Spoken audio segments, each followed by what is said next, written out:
Secara biologi, kita manusia hanya satu macam makhluk dari jutaan macam makhluk yang pernah atau masih menduduki alam dunia ini.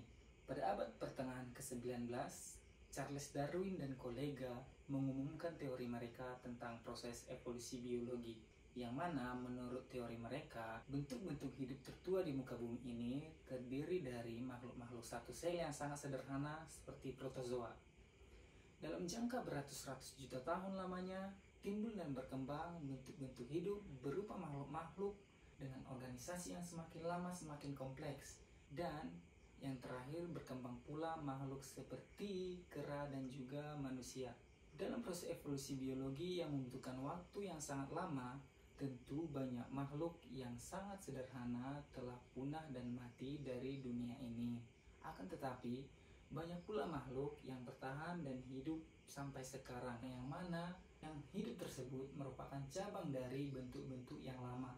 Kemudian para ahli biologi juga tentunya tidak lupa membuat semacam sistem klasifikasi, yang mana semua makhluk hidup telah mendapatkan tempat yang sewajarnya berdasarkan morfologi dari organismenya. Manusia dengan beribu-ribu macam makhluk lain menyusui keturunannya. Inilah yang membuat manusia termasuk dalam kelas binatang menyusui atau yang disebut dengan mamalia. Pada kelas mamalia terdapat subgolongan atau suku yang bisa disebut suku primat, yang mana ini termasuk ke dalam jenis kera-kera yang kecil maupun yang besar seperti gorila.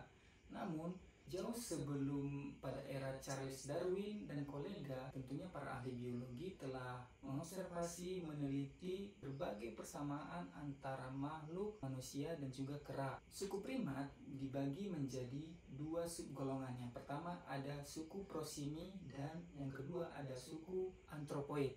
Manusia ditempatkan ke dalam suku antropoid. Dibagi lagi menjadi 3 infrasuku. Yang pertama ada infrasuku seboid, digolongkan ke dalam semua jenis kera baik yang telah mati dan punah maupun yang masih hidup hingga sekarang yang ada di daerah tropik benua Amerika. Yang kedua, ada infrasuku cercopithecoi, digolongkan jenis kera baik yang hidup dan yang telah mati yang ada di daerah benua Asia maupun Afrika. Yang ketiga, ada infrasuku hominoid, digolongkan ke dalam beberapa kera jenis besar dan juga manusia. Dibagi lagi menjadi 2 keluarga. Yang pertama, keluarga Pomidae yang digolongkan ke dalam beberapa kera jenis besar baik yang hidup di daerah tropik benua Asia dan juga Afrika seperti simpanse, kera gibbon, orangutan, dan juga gorila. Yang kedua ada keluarga Hominidae, digolongkan menjadi satu manusia purba seperti Pithecanthropus, Homo neanderthal, dan juga Homo sapiens atau manusia sekarang.